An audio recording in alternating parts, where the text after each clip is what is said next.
Greetings YouTube, Captain Machine, back for another video. We're once again in the woods. It's raining in the UK. It's ridiculously hot despite that fact, so we're in t-shirts despite the fact it's raining. But look how it's brought out all these beautiful colours. Also Gable's with me, my little Padawan, my little wood elf. Yeah, this is going to be a very short, rambly video. It's a bit of an after action report for the UK Game Expo. So last year I went and really enjoyed myself, took some new lads with me, never been before, and we had such a good time that our party of 3, it ballooned to a party of 8. So we had to get another car and form a convoy. That was fun. Last year I think I went a bit spend happy in terms of just like, ooh, a piece of candy, ooh, a piece of candy, ooh, a piece of candy. So I walked away with like maybe £150 worth of books and games that I've just never played since. And I felt that maybe I had not got the bang from a book I wanted. I mean, I've still got those games set aside for when I have time to run them or play them, because some of them were war games. But my companions that came with me, they were buying things like dice boxes, dice organisers, player aids, you know, stuff that they would show up to my games every week to rub it in my face, so they've got, in my opinion, a better deal. Oh, it's really coming down now, Gabriel. Can you hear that? I don't know if the microphone's picking it up, but it is actually starting to get more rainy now. We're gonna get wet. Don't worry, we ever change your clothes in the car, we're going to be fine. So this year I was determined not to do that. Also, last year I was buying everything as when I saw it.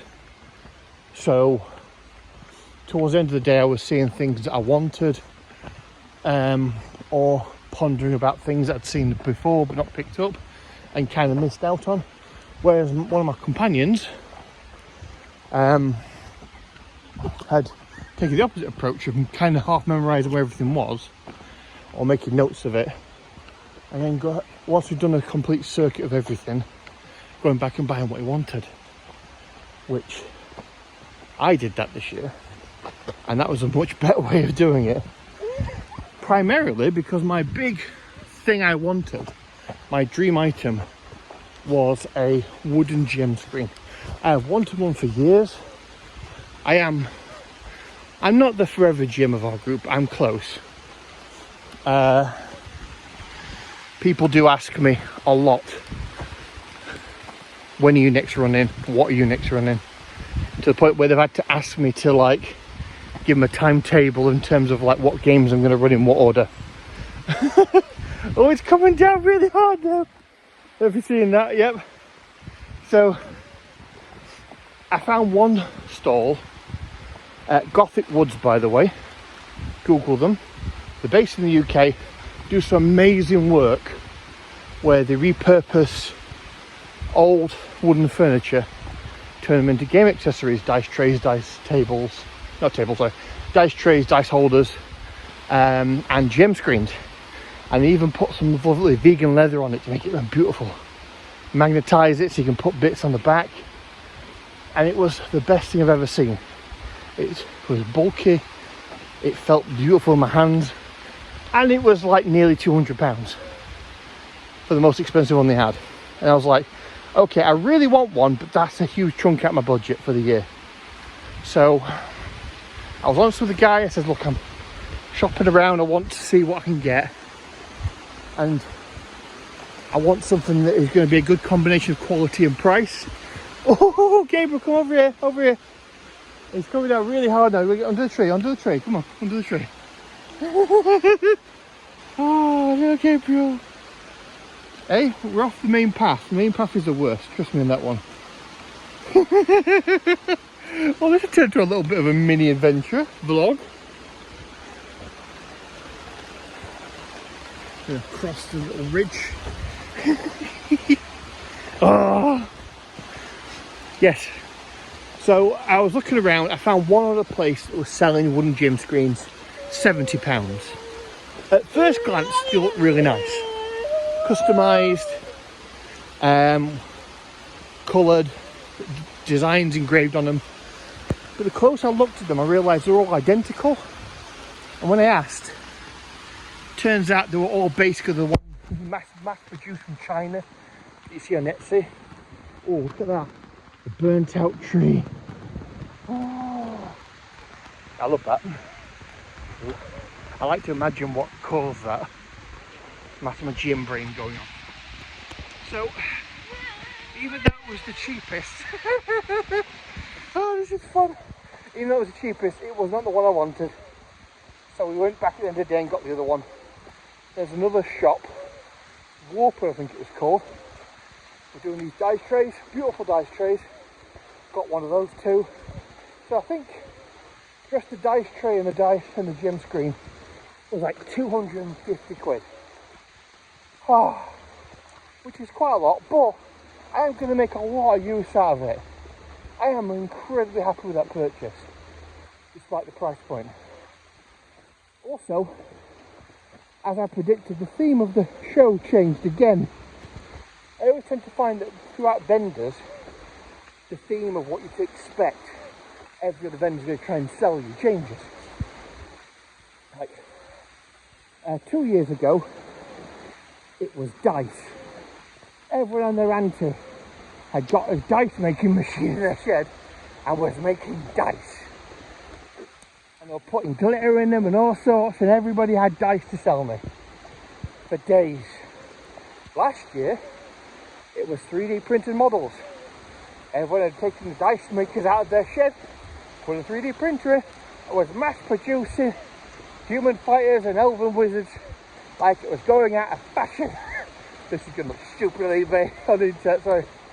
Hello YouTube! I am getting ready done. Oh, this is my most stupid video yet. I'm not stopping. This year it was pins. Metallic pins. Enamel pins, you know.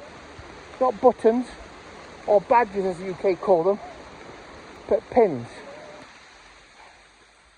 The show itself had a pin collective where 50 odd stalls were all giving away pins with different conditions.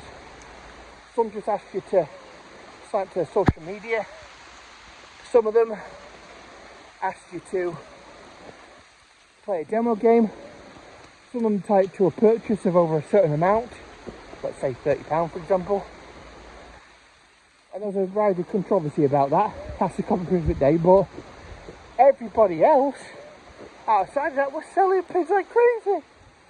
I had a lanyard around my neck for the show because they give you a lanyard every year, and it is full of enamel pin badges. Very few of them are for actual stores that will give those for free. Most I paid for, and I'm very happy with them. But I probably spent quite a lot of money. I don't want to think about how much I spent on that, to be fair. And the show this year was so much bigger last year. Just like moving halls the way they did, added so much volume to everything. It was impossible to get it all seen in a timely manner. Like, I wanted to play a demo game of like Infinity. Never got the chance, ran out of time.